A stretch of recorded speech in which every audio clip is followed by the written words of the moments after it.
मेरे प्रिय देश के समस्त नागरिक बंधुओं, मैं आपसे निवेदन करता हूं कि इन जैन समाज के लोग, जैन समाज के बनिए झूठ तो बोलते ही हैं, मगर जैन समाज के मुन्नी भी झूठ बोलते हैं।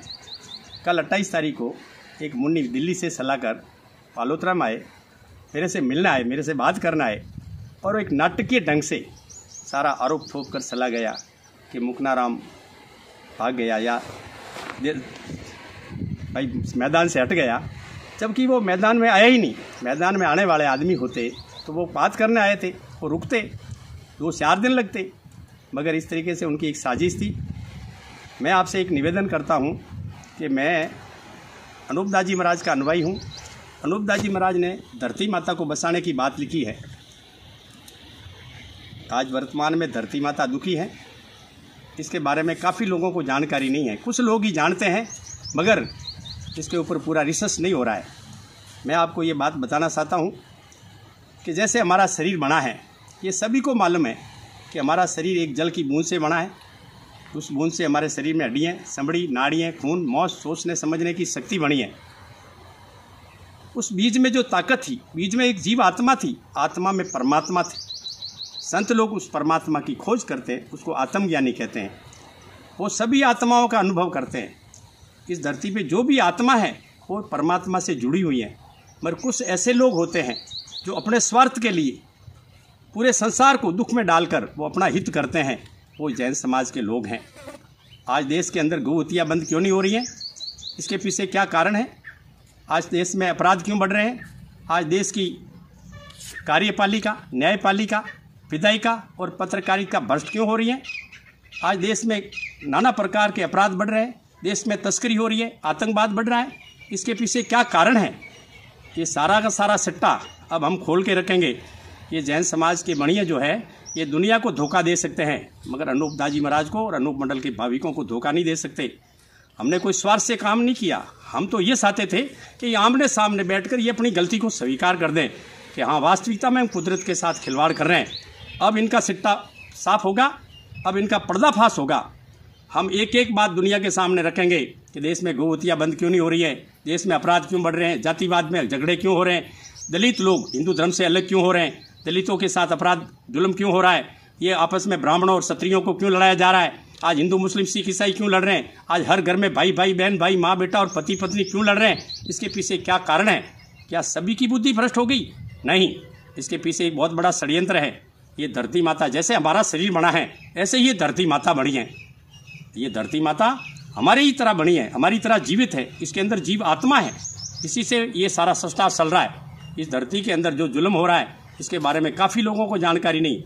जैसे हमारा शरीर बना है, तो जैसे ये हमारी हड्डियाँ हैं, जैसे ये धरती माता के पाड़ इसकी हड्डियाँ हैं, ये जो मिट्टी है धरती माता का गोश्त है, ये पहाड़ है, ये नदी नाले धरती माता की नाड़ियाँ हैं, ये समुद्र धरती माता की ओजड़ी है।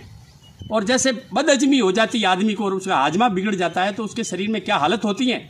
इसी प्रकार ये समुद्रों का पानी खारा हुआ है, ये भूकंप आ रहा है, ये धरती के ताण की बीमारी है, ये तूफान धरती के दम का रोग है, ये ज्वालामुखी धरती माता की हड्डी में कीड़ी नगरे की बीमारी है।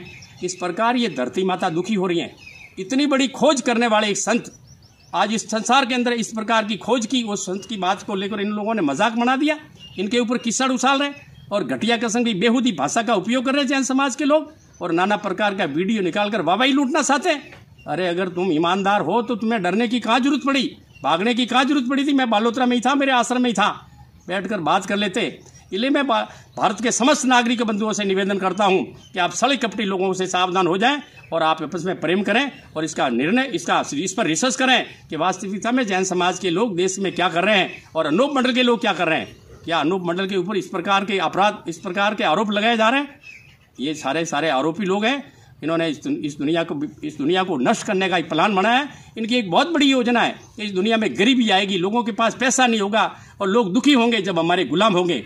आज कोरोना की तीसरी लहर आ रही है, कभी किसी ने गौर किया ये तीसरी लहर क्यों आ रही है? इसके पीछे क्या कारण है? बीमारियां क्यों बढ़ रही है? ये सारी की सारी बात अनूप दास जी महाराज ने लिखी है।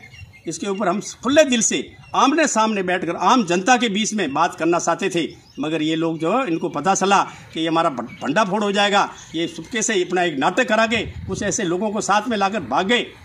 आज मैं भारत के समस्त नागरिकों से निवेदन करता हूं कि आपको जागरूक होना पड़ेगा और इसके ऊपर जांच करनी पड़ेगी। और सरकार को भी इसके ऊपर निवेदन करता हूं कि सरकार गौर करे। सरकार को ये सोचना पड़ेगा कि आज अकाल क्यों पड़ रहा है, बीमारियां क्यों बढ़ रही है, और ऐसी भविष्यवाणी की कि ऐसा संसार के अंदर आएगा कि पानी तुलकर बिकेगा, अनाज के दाने गिण में बिकेंगे और बदसौबत होगी, आदमी को मार के आदमी खाएगा, इतना बड़ा बुरा वक्त आएगा। तो ये भविष्यवाणियों की है, इसके पीछे क्या राज हैं? जब पानी नहीं होगा धरती पे तो संसार बसेगा कैसे? ये ऐसा एक षड्यंत्र है। इतनी बड़ी खोज करने वाले संत महात्मा अनूपदास जी महाराज की एक हम बार बार नमस्कार करते हैं, ऐसे महापुरुष को सत सत नमन करते हैं कि उस महापुरुष ने इतनी बड़ी खोज करके हमको दी। और ये बढ़िया जो चालाकी करके ये सही बात आप जनता तक नहीं पहुंचने देना चाहते हैं। आप जनता जागरूक होवे और इसके ऊपर गौर करें कि वास्तव में भी जैन समाज के बढ़िया ईमानदार सच्चे हैं या वफादार हैं, या देश के साथ में ऐसा प्रमोद धर्म के साथ पीछे ये गद्दारी कर रहे हैं। मेरा आपसे निवेदन है, बार बार निवेदन करता हूं। और अब इनका छट्टा साफ करके रखेंगे। अब इन जैनियों की एक एक बात पर्दे के पीछे जो है हम खुली करके रखेंगे। ये हिंदू धर्म से अलग क्यों हुए, इन्होंने राजा महाराजों को आपस में क्यों लड़ाया, ये राजा महाराजों के आगे कामदार कोठारी कैसे थे, इस दुनिया का धन कहाँ गया, इस दुनिया के अंदर वो जो रावण का खजाना, रावण के सोने की लंका थी, और कारून बादशाह का जो खजाना था, राजा महाराजों के खजाने थे, सोने के गहने थे लोगों के, अरे हाथियों और घोड़ों के सोने के गहने थे, गायों के सोने के, बैलों के सोने की सीढ़ियाँ थी। इस प्रकार सोना था, धरती से सोने का कोई पर नहीं था। सोना कहाँ गया? इन जगहों ने ऐसी एक चालाकी की, ऐसा इंद्रजालिक विद्या से, एक काफिर विद्या से, एक राक्षसी विद्या से, और इस प्रकार से इस धरती के साथ खिलवाड़ करके ये दुनिया का धन कहाँ ले जाके छिपा के रखा है। अब इनका एक एक का सट्टा साफ किया जाएगा। आप जनता जागरूक होवे। और हम सरकार से भी निवेदन करते हैं कि सरकार ये जो भविष्यवाणियों पर गौर करे कि जब पानी तुलकर बिकेगा तो ये सरकार की ड्यूटी बनती है कि जब पानी नहीं होगी तो आप जनता को कैसे पालोगे। इसलिए जनता और सरकार इस पर अध्ययन करें और ये अनूपदास जी की बात पर रिसर्च करें और अनूपदास जी की बात पर अमल करके इसको बताएं तो इस संसार को बचा सकते हैं। ये तीसरी लाइन आने वाली कोरोना को भी रोक सकते हैं। नहीं तो ये दुनिया को मार देंगे और हमारे पास कुछ नहीं होगा। हम आपस में लड़ेंगे और लड़ते रहेंगे और ये लोग आपस में एक होकर ये साजिश करेंगे। इतना ही कहकर मैं आप जनता से निवेदन करता हूं कि आप जनता मेरी बात को ध्यान से सुनें और इस पर रिसर्च करें। इन बड़ियों के जाल से बसें, इनके सल कपट से बसें और आप जागरूक होकर इनकी जांच करें। और मैं आपसे निवेदन करता हूं, आपके हर प्रश्न के उत्तर में, हर काम के लिए और हर जानकारी के लिए हाजिर रहेंगे और हम जवाब देंगे। जय धरती माता।